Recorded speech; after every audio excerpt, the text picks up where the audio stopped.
你们可以称呼我愚者。 Yogi, Surisuba! Você já sentiu que em uma história o roteiro estava beneficiando demais um personagem? Ou estava beneficiando demais uma trama? Eu acho que recentemente nós tivemos isso em Jujutsu Kaisen, através ali das habilidades que o Sukuna teve, ou até mesmo muita gente tem isso com o Yuno em Black Clover, de que o roteiro sempre parece estar influenciando, ajudando, incentivando aquele personagem. Mas no caso de Lord of Mysteries, a gente vai para algo além. O roteiro é escrito dentro da própria história. O artefato selado 008, ele é simplesmente inacreditável. É uma parada realmente assim que até agora eu não consigo dizer se é uma quebra da quarta parede ou não, porque o artefato ele está controlando a história, mas ao mesmo tempo transformando os personagens em personagens. Ele tá transformando as pessoas do universo de Lord of Mysteries em personagens em que ele pode controlar. Isso é muito genial. Isso aqui acaba sendo algo muito genial porque deixa de uma forma muito clara a maneira como o Fish consegue controlar a sua história, e até mesmo quando o roteiro parece favorecer, ou até mesmo como o Clan fala, se situando em coincidências demais, fica bem claro que tudo é algo planejado, tudo é bem estruturado. E esse é um ponto interessante que a gente vai abordar a partir do capítulo 210 de Lord of Mysteries, novamente aqui no canal. Mas antes, temos uma oração. Temos alguém orando por aí. Vamos invocar novamente o Clube do Tarô. Seja bem-vindo novamente, Michael C. Campos. O nosso carro de guerra está de volta para o nosso Clube do Tarô. Vocês sabem, né? Vocês sabem que cada contribuição continua a fortalecer cada vez mais as nossas leituras aqui no canal do Geek Brasil. Amanhã a gente retorna com a quantidade de capítulos. Eu ainda não defini a quantidade que vamos ler, eu ainda não defini a quantidade de capítulos que vamos ler, mas de certo vamos ler bons capítulos. De certo vamos ler bons capítulos para realmente já entrar com tudo no volume 2. Então continue a fortalecer, nós ainda temos muitos lugares aqui no nosso clube, na nossa mesa, e nós ainda temos mais outros lugares aqui para os associados. Então venha fazer parte, venha contribuir e continuar ajudando cada vez mais os conteúdos de Lord of Mysteries aqui no canal do Geek Brasil. Inclusive o vídeo de ontem foi bem, né? Passou de 1000 visualizações, é raro um vídeo de Lord of Mysteries passar de 1000 visualizações no dia que ele é lançado, mas o vídeo de ontem foi bem, e é por isso que nós estamos fazendo essa semana de preparo para o volume 2 para trazer a galera e a gente continuar lendo e acompanhando Lord of Mysteries. Vamos lá, o capítulo 210 a gente leu em live. Nós lemos o final do volume 1 todo em live, do capítulo 201 até o capítulo 213. Foi uma das melhores lives aqui no canal. Se você ainda não acompanhou, eu tô de palhaço. Eu tô de palhaço a live inteira, gente. Deu puta trabalho pra fazer aquela pintura, mas valeu muito a pena.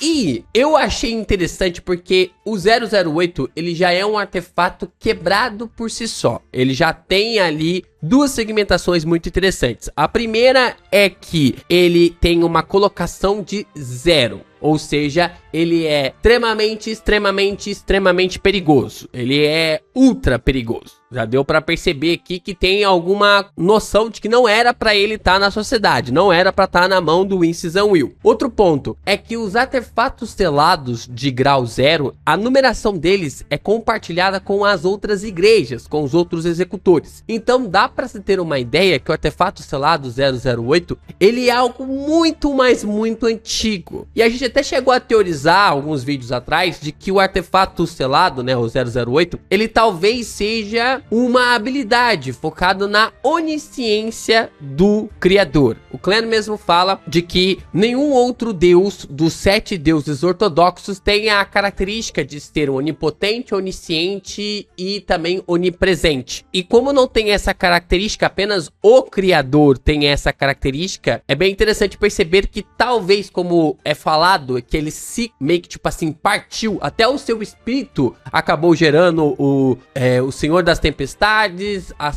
o Deus da sabedoria e do conhecimento e o eterno sol ardente. Até o seu espírito acabou gerando essa galera. Então, as características dele também talvez tenham gerado ali algumas habilidades, alguns poderes como o artefato selado. Eu acho isso uma teoria muito ousada, mas o artefato selado ele é muito antigo e ele é muito poderoso. Mas vamos falar sobre o 008. É muito complicado ali toda vez que o autor ele começa a amarrar as pontas do seu próprio roteiro e o roteiro parece muito propício para aquilo acontecer. E é bem engraçado que o Clan brinca com isso ao longo de toda a trama, né? O Fish brinca com o Clan ao longo de toda a trama, de que parece realmente que tudo é uma grande coincidência. O Clan tá saindo ali da agência, da biblioteca, na verdade, né? Ele tá saindo da biblioteca, o Sirius aparece bem no momento em que ele está saindo. Aí tem um outro momento em que o Clan para e fala assim, opa, mas tipo, o Clan já tinha percebido que alguém estava controlando toda a situação. Ele só não conseguia entender direito o que realmente estava sendo proporcionado. E aí, quando nós lemos o capítulo 210, a nossa cabeça simplesmente explode. Porque nós temos dois pontos extremamente interessantes aqui e um terceiro pra gente teorizar. O primeiro ponto que nós temos aqui é que o 008, como ele foi tomado, a gente não sabe, eu não sei direito ainda o que aconteceu. No volume 1 ainda não explicou como que o Winston Will pegou ali o 008 da Igreja da Deusa da Noite Eterna. Só fala que ele tá com esse artefato e ele se tornou extremamente perigoso. A questão é que o 008, ele trabalha de duas formas. A primeira forma é através do Winston Will. Então, o Winston Will, ele trabalha ali o seu planejamento, aquilo que ele quer e faz com que aquilo seja executado, aquilo que realmente seja proporcionado. E isso é muito interessante, isso é algo, uma parada muito legal de se observar. Só que, se só o Winston Will escrever, vai gerar um furo no planejamento dele. Por quê? Pensa comigo, ele tá e escreve o destino dos personagens, o destino das pessoas, para tudo aquilo que vai realmente gerar e chegar no objetivo que ele quer. Só que o que acontece? O Winston Will, ele é alguém de sequência 5 que quer chegar na sequência 4. Ele já viu muita coisa nesse mundo, ele sabe que existem muitos poderes singulares. Então, é claro que o 008 precisa funcionar sem com que ele esteja perto, para conseguir mexer ali na trama, modificar a história sem a necessidade de que o Winston Will esteja sempre reescrevendo. Então o 008 ele tem vida própria, ele tem um conceito próprio. Assim como o nosso destino está sempre se reescrevendo ou está sempre predestinado, o 008 ele também tem essas características. Por mais que você predestine o destino de alguém, esse destino também pode ser modificado, mas mesmo assim o 008 ele tenta contornar a situação para que aquele destino aconteça. Não importa quantas vezes seja alterado, ele vai mudar ali